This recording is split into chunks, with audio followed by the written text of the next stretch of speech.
My personal interest that intrigued me to share more on is typography. I'm deeply fascinated by the possibilities of typography as it comes in many different forms and styles, regardless of the language. So what is typography? To keep it simple, typography is the art and technique of arranging type. The term typography in English comes from the Greek words typos, that means impression, and graphia, which means writing. Typography can also be referred to the general character and appearance of print. Characteristics that can be defined and chosen include the handwritings, font, point size, line length, leading, spacing, tracking, and kerning. Every different language has its own distinguished letters and characters, leading to different styles. We may not ever think of any close relationship between typography and architecture. But as soon as we start observing around, we will see words, letters, numbers start to appear more surprisingly often on buildings.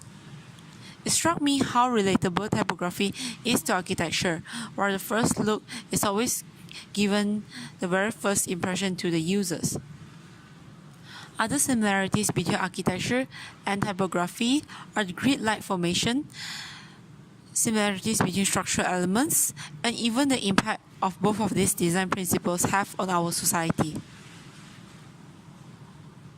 So how does typography redefine architecture? One of the redefinition can come in the translation of our design process. In the architectural practice, we are often trained to convey messages in diagrams that offers a more concise readability to our clients. However, the legibility stops when the diagrammatic form is no longer able to be comprehended by our users. Text is one of what we use to convey our messages in our daily lives. Thus, typography becomes a way of translation of ideas from the design process where it can be used in the form of word mapping. In word mapping, the more important subjects will have bolder fonts and are larger in size. For example, the map of Taiwan is shown by placing Chinese characters of all its counties together. A foreigner who is literate in the Chinese language can easily know what and where are all the counties are on the map.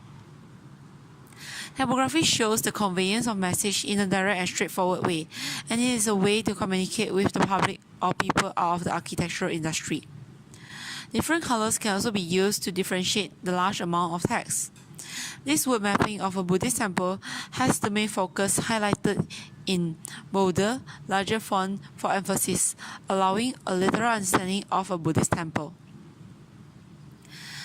The above is the section of the Seattle Public Library, designed by the renowned architecture firm OMA. A library consists of various spaces, from the wide range of genres to media spaces and functional office and storage. Word mapping can be applied so that the section can be understood quickly, with the space identified instead of reading it through the working drawing section as shown on the right. In this case, people from a non-architectural or construction background can relate to a building better. Like all two-dimensional graphics, typography includes figure ground, forming a visual perception that includes abstract, positive and negative spaces, subject, or the background. Yet, unlike the usual figure ground diagrams used and perceived in urban planning, the negative can be the positive focus of the typography when placed in the right order. In the images, the logo of FedEx and Coke are designed with only text, but if we observe closely, the graphical part of it will gradually show itself. In the three-dimensional realm of architecture, an empty void in a room is considered as a positive space since it is the main focus. An absence can actually make a profound impression, like this image that shows all 26 Latin alphabets. One of the main advantages of the negative space is its ability to eliminate distraction from an outstanding feature to enhance its effect. If all of this sounds alien, negative space is what we also use to know as breathing space in architecture. Form in architecture is the visible shape, configuration, or the organization of the whole. Typography can take forms in various ways, whether it is guidance or giving information to the function of the building, shaping the form as part of the structure, or simply just for decoration. The two-dimensional form can be measured through height and width, while three-dimensional is measured through height, width, and also depth. The usage of the two-dimensional plane eventually leads to forms that exist its own expression in place, such as the play of shadows. Even though shadow is intangible, it is an entity of its own, with the ability to morph in size and form upon its backdrop. Typography can be formed in shadow that conveys messages stronger than its own tangible self. In the typography installation of architecture, the interplay between light and shadow is curated using sunlight as the primary source and catalyst for its creative expression. Here we can see in the picture, the light forms cast an ever-evolving shadow on the wall that seems to come alive between the morning and afternoon hours, and later disappears with the fading sun in the evening.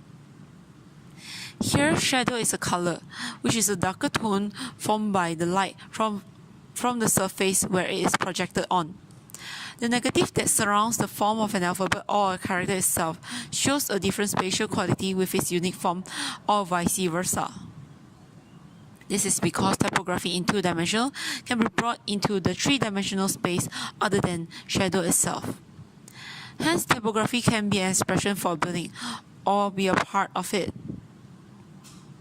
It is quite commonly found and used in Islamic architecture, which function as the facade or cladding of the building.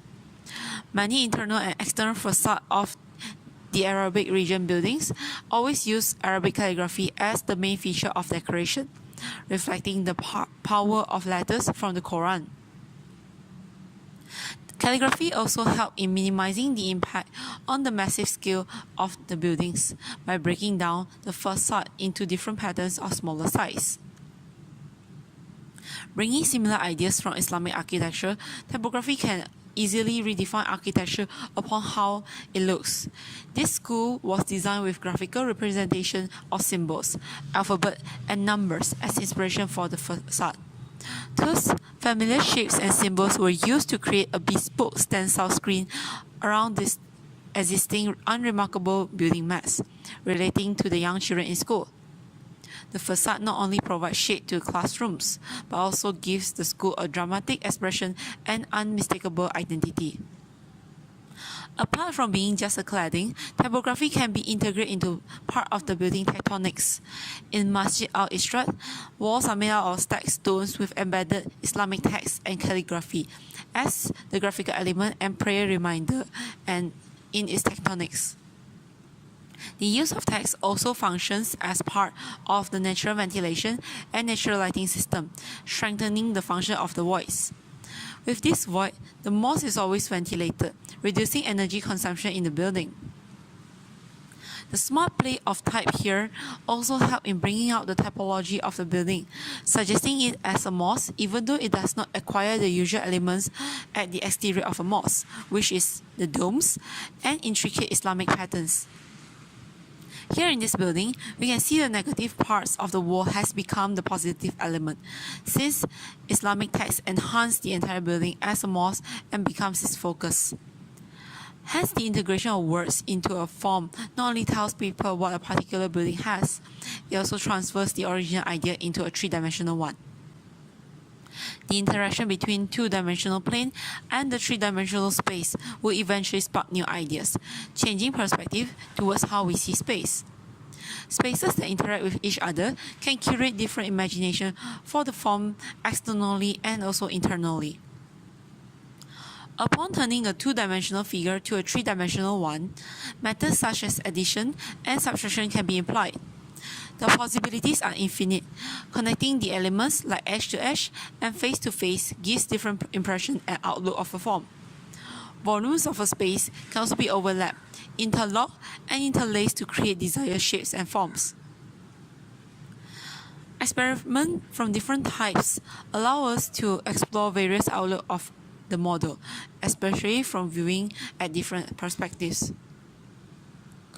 Here we can see these words, which are opposite in nature, love and hate, real and fake, show results of duality in its own same entity.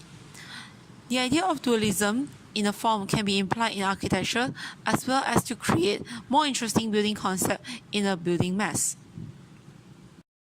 In the translation of messages, typography is related to wayfinding to offer spatial and environmental cues to guide a user to his or her destination. Type-filled signages with Latin alphabets are commonly found around us and filling our surroundings with information, keeping us constantly informed of our whereabouts.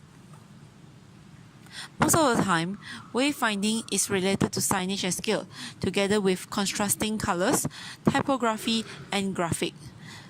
Typography comes into wayfinding by forming an integral part of the information system.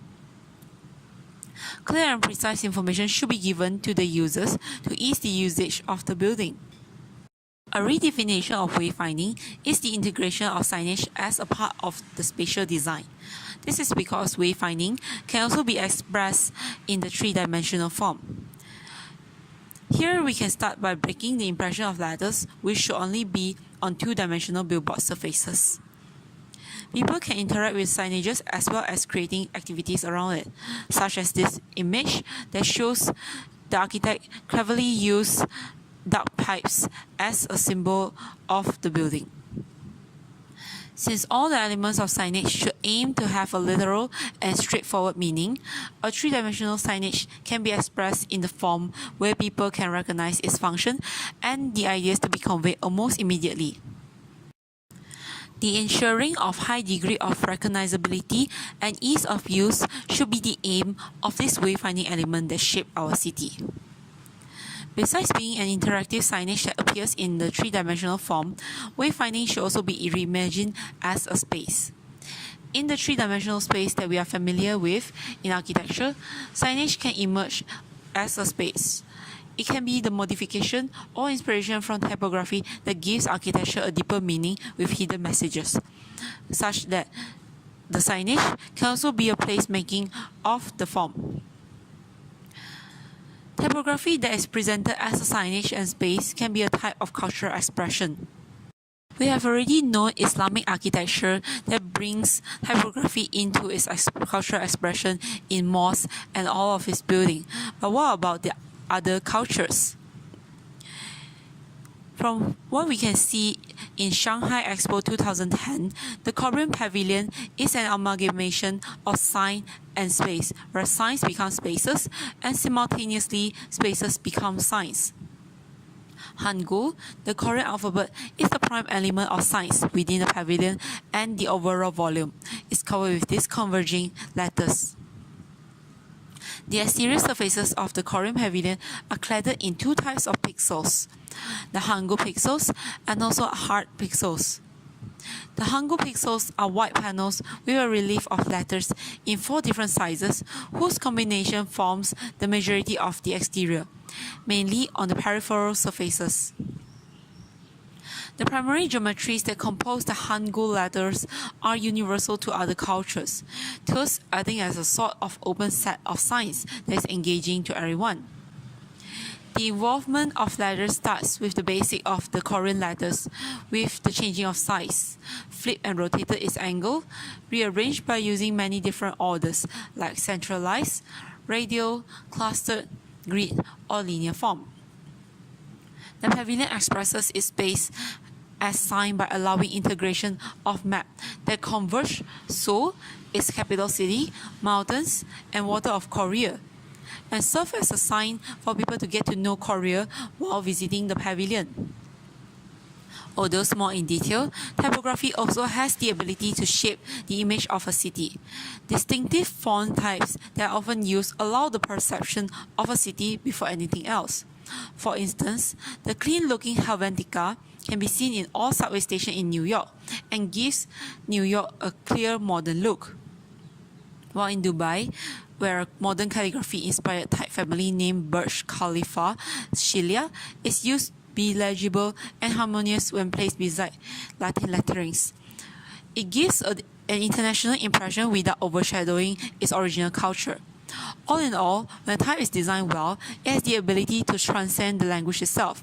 The redefinition of architecture with typography covers from visual mapping of design process, relationship of shadow in space, and cultural expression. With more thoughts given in looking into typography with architecture, all of that can bring meaning and other layers of reading that we are not even conscious of before. Thank you.